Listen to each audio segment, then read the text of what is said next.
వచ్చి ప్రభువుకు సాష్టాంగపడి గొప్ప శబ్దముతో బిగ్గరగా దేవుణ్ణి మహిమపరచను అని రాయబడింది.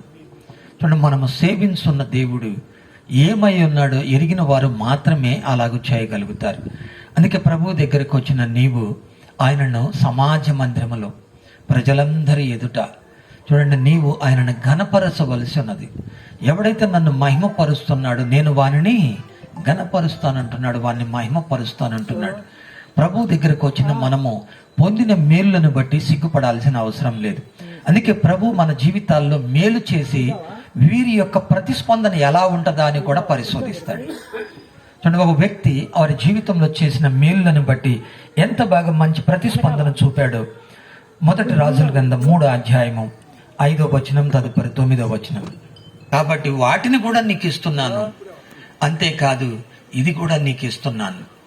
ఎంత సంతోషపడ్డాడు దేవుడు, తనకు అడిగింది ఇచ్చాడు. అందుకే మత్తయి సువార్త 7వ అధ్యాయము 7వ వచనం.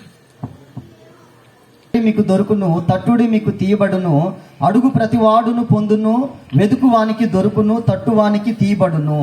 చూడండి, ప్రభువు చెప్పిన మాట. ప్రభుని యేసుక్రీస్తు వారు నోరు తెరిచి తన ప్రజలకు ఉపదేశం చేస్తున్నాడు. మీరు అడుగుడి మీకు ఇవ్వబడును, మీరు వెదకుడి మీకు దొరుకును, తట్టుడి మీకు తీయబడును. అడిగాడు, దేవుడు దాన్ని ఇచ్చాడు. అయితే ఈ భక్తుని యొక్క ప్రతిస్పందన ఏంటంటే వెంటనే దేవుని సన్నిధికి వచ్చి గొప్ప విందు చేయించి తన పనివారం అందరికీ చేశాడు. తను ఎంత సంతోషపడుతున్నారు కదా ప్రజలందరూ. దేవుణ్ణి ఏమైతే అడిగాడో అది వెంటనే ఇవ్వబడినందుకు ఆయన ప్రచురాలు సంవత్సరాలు గడుస్తూ ఉంటాయి. మనం అందుకూరు పోయాం. బ్రదర్ థ్యాంక్స్ గివింగ్ ఏర్పాటు చేశాడు. మామూలుగా మనకు లోకంలో ఒక సామెత ఉంది, దొంగపడ్డా లేదా కుక్కలు ఎన్నాళ్ళకి మరుగుతాయి కదా, ఎన్నాళ్ళకి. మీకు కూడా తెలిసే, నేను అందుకే తెలుసా లేదని అడుగుతున్నా. దొంగలు పడ్డ 6 నెలల కుక్క మరిగిందంట. దేవుడు తనను దీవించి ఎన్నో గొప్ప కార్యాలు చేస్తే, పిల్లలకు ఉద్యోగాలు వస్తే 5-6 ఏళ్లకి ఇప్పుడు థ్యాంక్స్ గివింగ్ కృతజ్ఞత కూడికి ఏర్పాటు చేశాడు. అంటే దొంగలు పడ్డ 6 నెలల కుక్క మరిగినట్టుగా. సరే, ఇప్పుడైనా చేశాడు, సంతోషం. ఎన్ని అడ్డులు తొలగిపోయినాయో, ఎన్ని ఆటంకాలు తొలగిపోయినాయో. దేవుడు అది చూసి చాలా సంతోషపడతాడంట.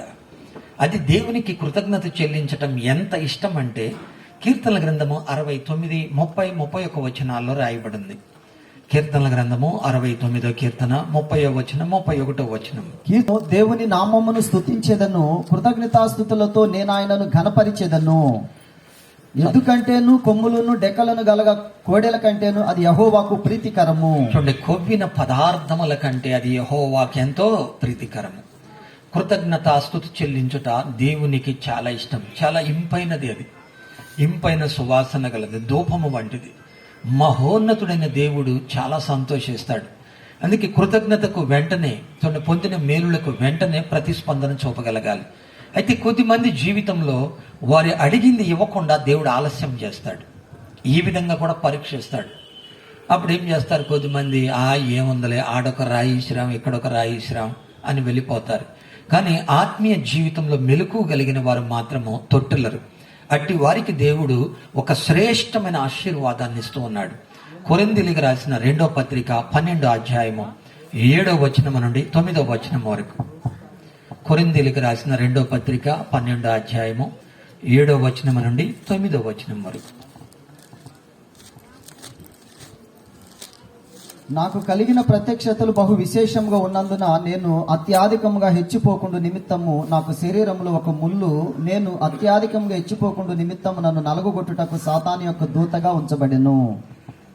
అది నా యొద్ద నుండి తొలగిపోవాలనని దాని విషయమై ముమ్మారు ప్రభువుని వేడుకొంటిని. అందుకు నా కృప నీకు చాలును, బలహీనత యందు నా శక్తి పరిపూర్ణమగుచున్నదని ఆయన నాతో చెప్పెను. చూడండి, కొద్దిమంది జీవితాల్లో ప్రభు అడిగింది వారికి ఇవ్వడు. కానీ ప్రభు ఒక చక్కని మాట చెప్తున్నాడు, అది అందరూ గ్రహించరు. నీ పరిస్థితికి మారకపోవచ్చేమో కానీ దేవుడు అంటున్నాడు, నా కృప నీకు చాలు.